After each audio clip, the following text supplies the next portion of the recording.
Boa tarde, meu nome é Ellen Processos, sou do curso de Engenharia Química da UCL e estou apresentando um trabalho de controle de sistemas em 2021/2.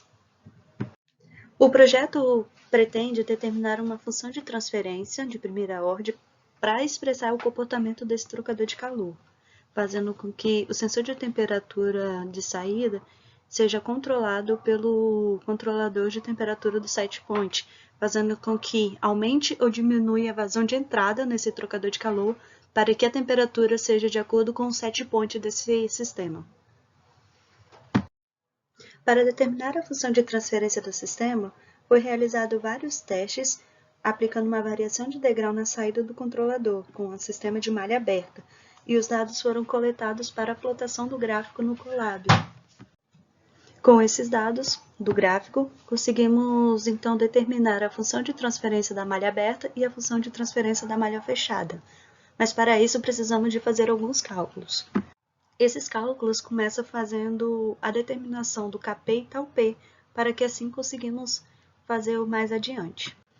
O Kp ele é determinado pela variação do y sobre a variação do u.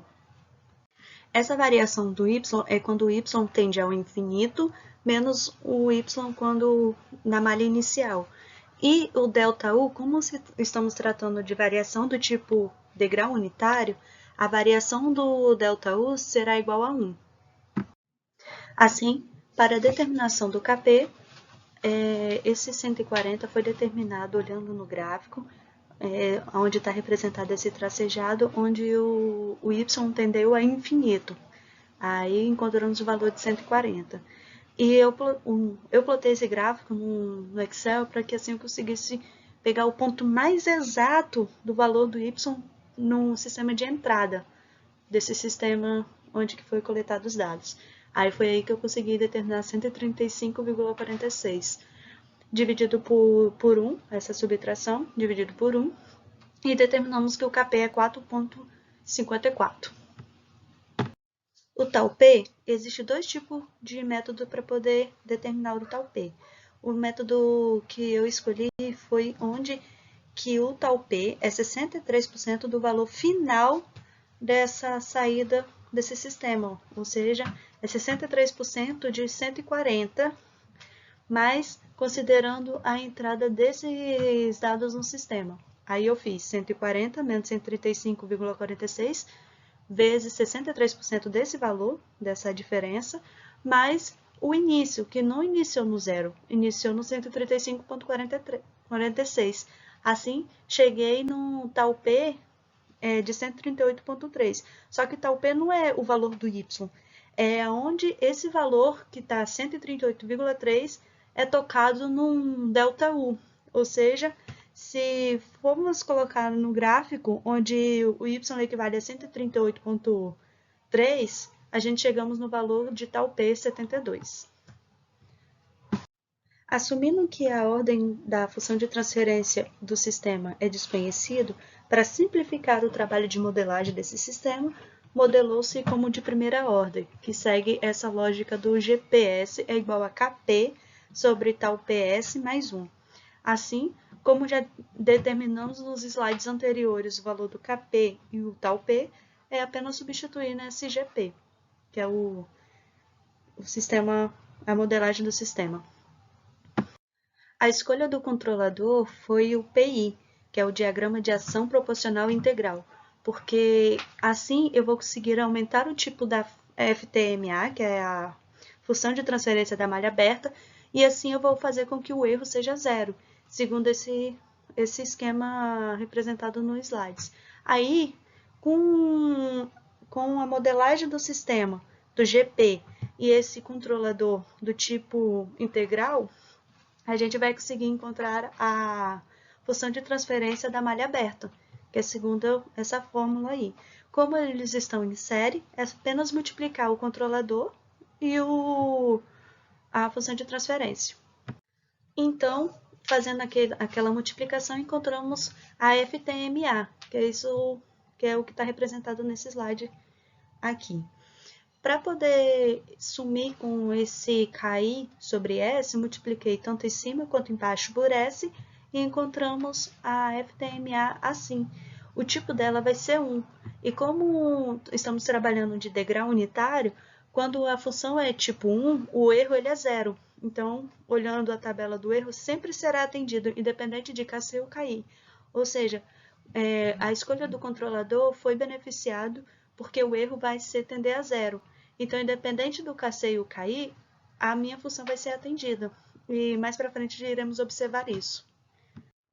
Para encontrar a função de transferência da malha fechada, conseguimos relacionar com a função de transferência da malha aberta, que segue essa fórmula: FTMF é igual a FTMA dividido por 1 mais FTMA, e assim iremos encontrar uma função de transferência de segunda ordem.